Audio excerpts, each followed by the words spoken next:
Halo Sobat Investor, kembali lagi bertemu dengan saya, Joseph Wijaya di channel Investor Saham BEI.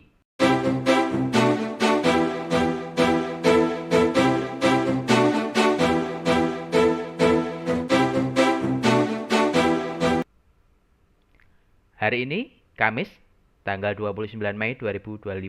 Hari ini adalah tanggal merah ya Sobat Investor. Dan ini merupakan hari kenaikan Yesus Kristus. Jadi saya mengucapkan selamat bagi para Sobat Investor yang merayakannya. Untuk kali ini kita masuk di session request. Request kali ini dari Dilan Narlen 1434. Boleh saya request saham CBDK, Pak? Lagi masuk watchlist saya. Kabarnya potensi proyeknya akan pengaruh besar ke harga saham. Sebelumnya, disclaimer on ya Sobat Investor. Keputusan jual beli itu di tangan Sobat Investor. Dan Sobat Investor wajib menganalisa ulang sendiri terhadap saham yang akan saya bahas. Jadi saya tidak menyarankan untuk membeli atau menjual secara pastinya. Mari kita masuk pembahasannya. CBDK atau kita sebut dengan PT-nya PT Bangun Kosambi Sukses Sobat Investor. Jadi dengan kode emiten CBDK. Ini sektornya di properti dan real estate Sobat Investor. Kita lihat untuk susunan saham dari CBDK. Untuk 45%, 45,9 dipegang oleh Pantai Indah Kapuk 2.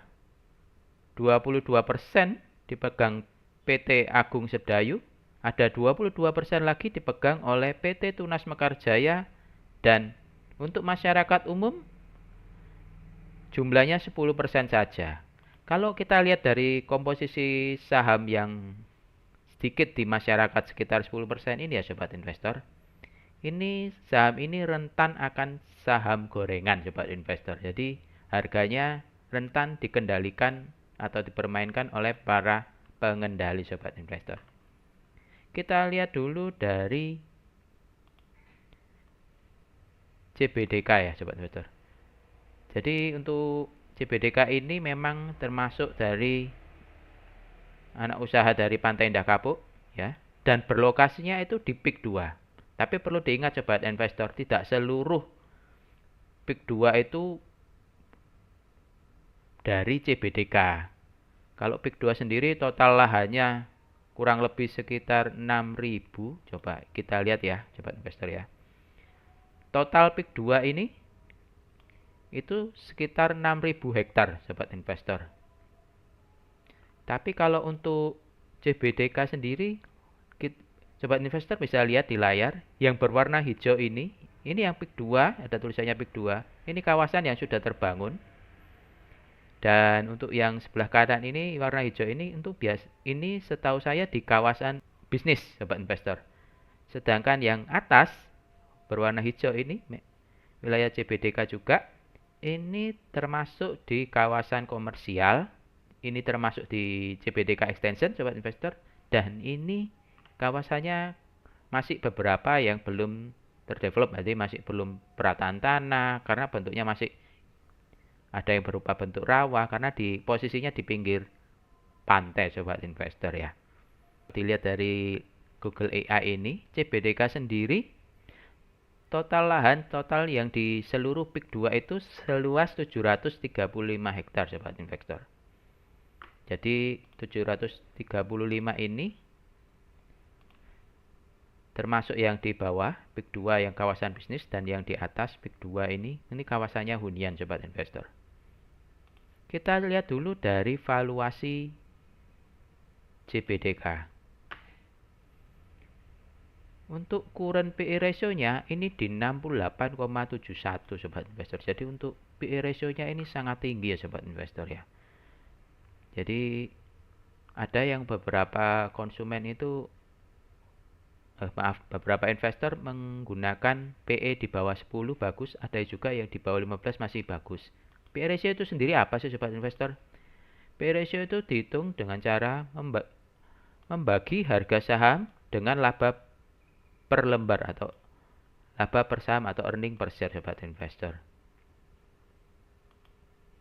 Jadi harga sahamnya berapa dibagi pendapatannya per lembar saham. Jadi earning per share. Sedangkan kita lihat untuk book value-nya. Book value-nya di 4,77 kali sobat investor. Kita lihat dulu dari profitabilitasnya, keuntungannya. Kalau dari lihat kita ini gross profit marginnya 55%, tinggi. Operation profit marginnya 41%. Net profit marginnya 30%, tinggi juga ya sobat investor. Cuman kalau kita lihat dari PE ratio dan dari price to book value-nya, ini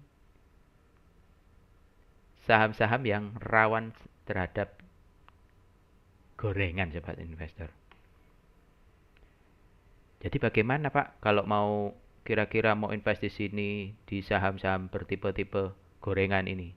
Karena seperti diketahui juga ya, CBDK ini merupakan anak usaha Pani, di mana untuk saham contoh saham Pani itu juga mengalami anomali ya sobat investor.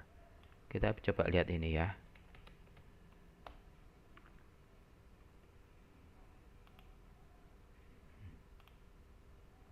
Nah ini sobat investor, ada anomali di mana di perusahaan ini meskipun PE-nya tinggi sekali dan pendapatannya rendah, tapi harganya bisa terus menonjak naik tinggi sekali sobat investor. Dan kalau saya melihat ini mungkin 11-12 ya sobat investor, karena pengendalinya sama ya. CBDK ini pengendalinya Pantai Indah Kapuk.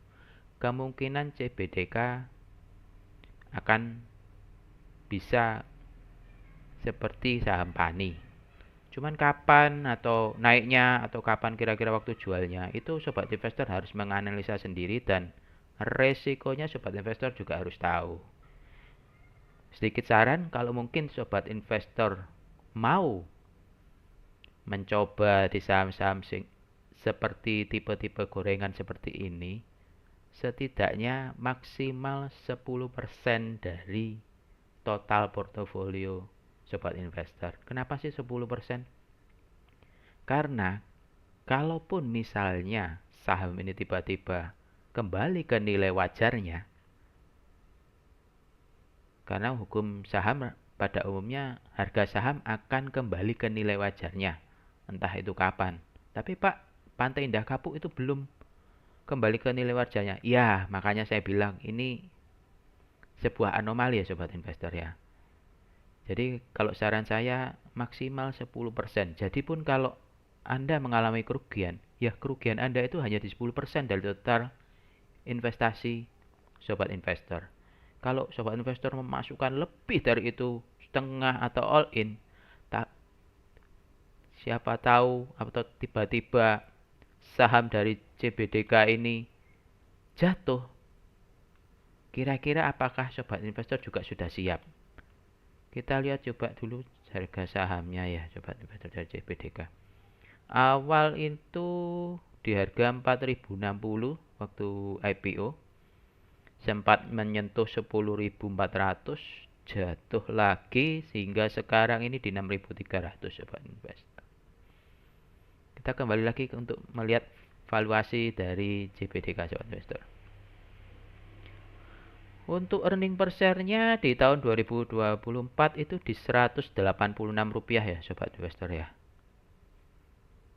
Jadi untuk earning per share-nya ini kecil sekali ya sobat investor.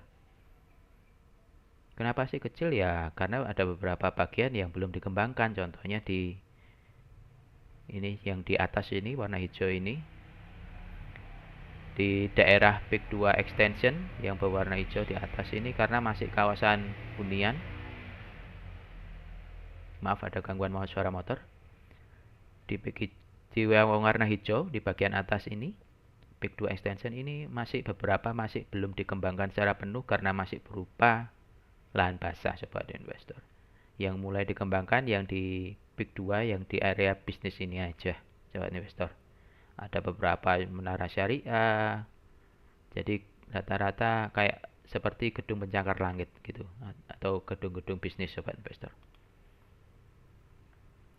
Jadi kembali lagi untuk IPS-nya saat ini masih rendah sekali. Kita coba lihat dari net income-nya, sobat investor. Kita hanya karena memang ini baru IPO ya, sobat investor. Dia IPO di awal Januari. Untuk ini bisa dilihat di sini tanggal 13 bulan 1 2025. Kita lihat untuk net income atau pendapatan bersihnya di 218 miliar di tahun 2024. Di tahun 2025 di 130 miliar, ada penurunan malah, sobat investor ya. Sedangkan kita lihat dari IPS-nya, kalau di tahun 2024 total IPS-nya 163, sobat investor. Sedangkan untuk di tahun 2025 kuartal pertama di Rp22 di kuartal pertama ya, sobat investor. Kita coba lihat pada saat pertama itu IPO dari CBDK ini dia mengincar dana 2,3 triliun, sobat investor. Dan memang terakhir harga pelaksanaan untuk IPO-nya di 4.060. Kita bongkar dulu sedikit. Sebetulnya pengendali itu punya harga saham ini di harga berapa, sobat investor? Ini terlihat dari prospektus awal dari CBDK. Disebutkan di sini untuk para pengendalinya itu nilai per lembar sahamnya aja hanya Rp20 loh, sobat investor. Sedangkan harga penawarannya di 4.060. Jadi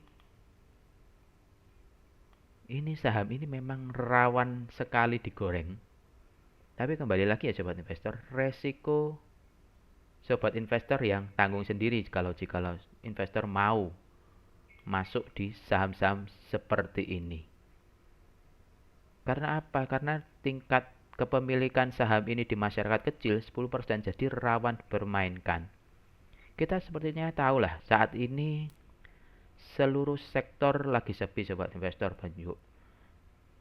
Tidak hanya penjualan properti ya, sobat investor. Penjualan apapun kita lihat bisnis lagi sepi. Jadi sebetulnya ya, sobat investor, cara paling mudah cari uang ya dari IPO dan dari saham ini. Dia dari IPO awal aja sudah mendapatkan dana segar 2,3 triliun, sobat investor. Belum lagi kalau misalnya sahamnya digoreng tinggi sehingga memancing, biasanya orang menyebutnya pahlawan bursa untuk masuk, sobat investor.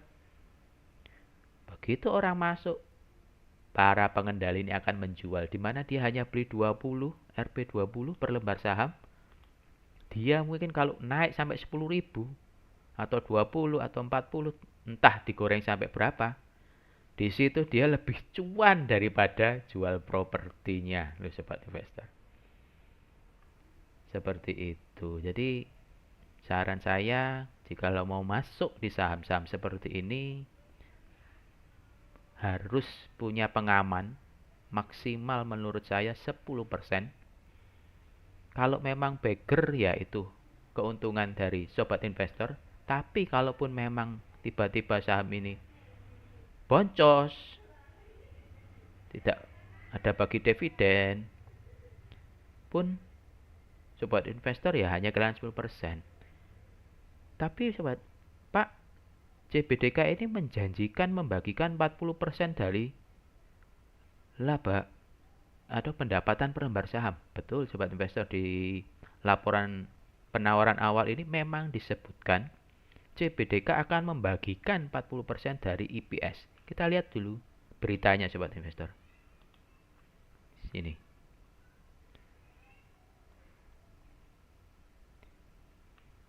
Nah, CBDK menetapkan dividen final sebesar 28 miliar atau Rp5 per lembar saham dari laba bersih perseroan. Total laba bersihnya 925 miliar, tapi dia membagikan dividen final. Dan perseroan telah mendistribusikan dividen interim sebesar 340 miliar. Jadi interimnya sendiri sudah dibagikan sebelum IPO. Dan sobat investor hanya terima Rp5 per lembar saham. Bayangkan Rp5. Sekarang kita lihat saham CBDK di harga, maaf,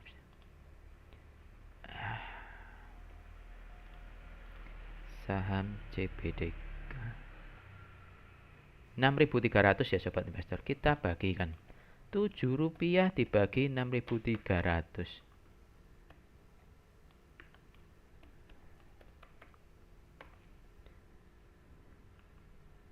Sobat maaf, Rp7, Rp5.